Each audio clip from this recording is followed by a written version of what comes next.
Hi, Kevin Ledoux, the pragmatic Luther here at Ledoux Guitars.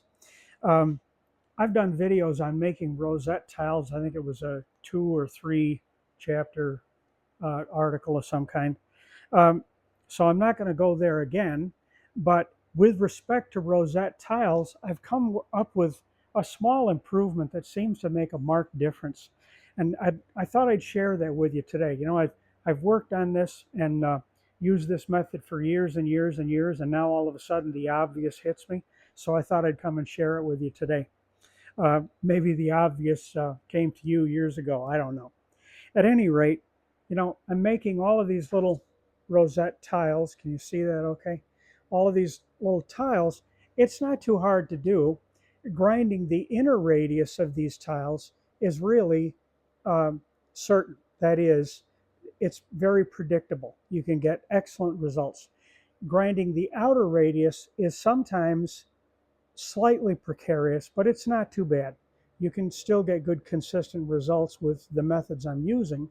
However, I found that when it came to cutting the joints between any two tiles, sometimes it can be frustrating, and just a little bit of refinishing with a hand file is necessary to get those to fit together as you go around the rosette. And so, here's just a quick example of what I mean. Um, right here, when two tiles join together, you might see just a few thousandths of an inch gap there, and I'd rather eliminate that and not have to refine it and just put those tiles in there and keep going. Well, today is when the obvious hit me. So I'm going to turn the camera a little bit here and show you my drill press and go back to the old method of work that I was employing here.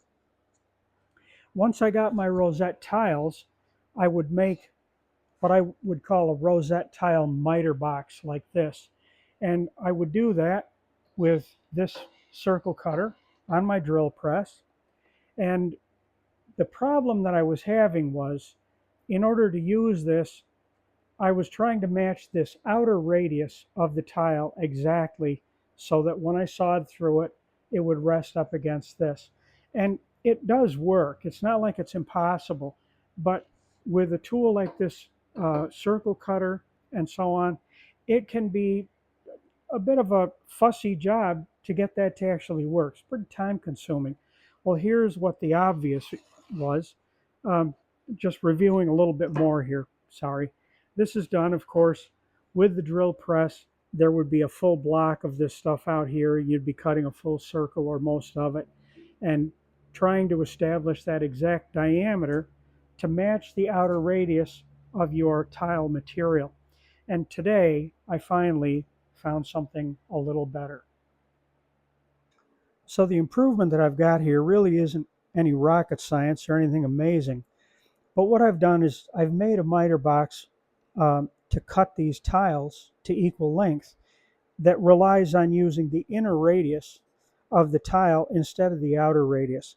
The improvement that I get out of that is this system right here seems to be a little more accurate, and I can see exactly what's going on, and I don't have to make this channel where I've got to, hold stuff down in there, which I've done, stick a pencil down in there, push on it with the eraser and so on. It can be unpredictable sometimes, and to get that cut very nicely square down in there can be, sometimes you miss it. So I thought, let's try this, and the results seem to be wonderful. So I take my tile pieces and I just push them up against that radius, and I make my first cut.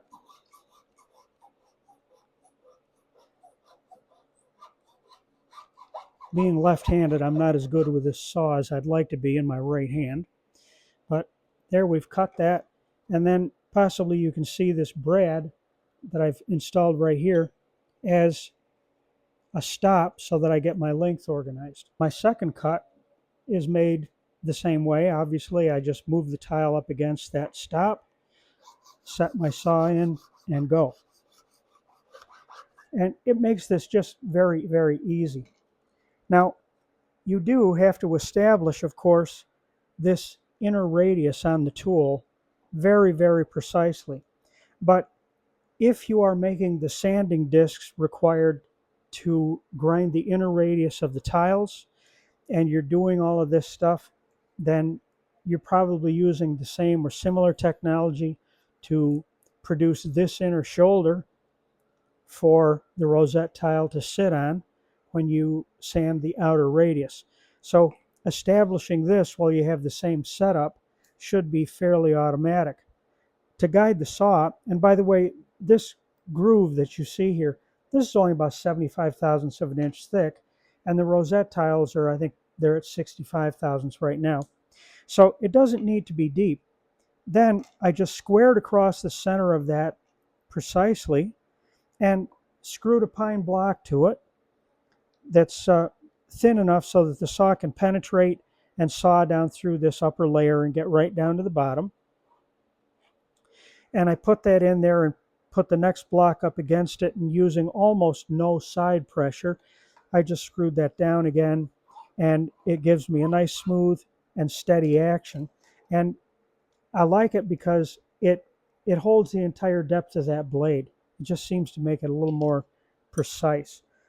Before, in order to make sure that I avoided imprecision, in the squareness of that cut, that is, squareness like so or like so, I was putting a pencil mark on the top of each rosette tile so that they would fit no matter whether the saw was perfectly accurate or not, as long as all of the same sides were up. That was working. But this seems to be a nice improvement. Well, I'm probably telling the obvious to a whole bunch of people. I hope not. I hope that some folks can get some benefit out of this short little tutorial here. I am Kevin Ledoux, the Pragmatic Luthier. Thank you for watching. I would like to again encourage anyone who has not seen me before to subscribe to my channel and put a like on the video. Thanks, and I'll see you again soon.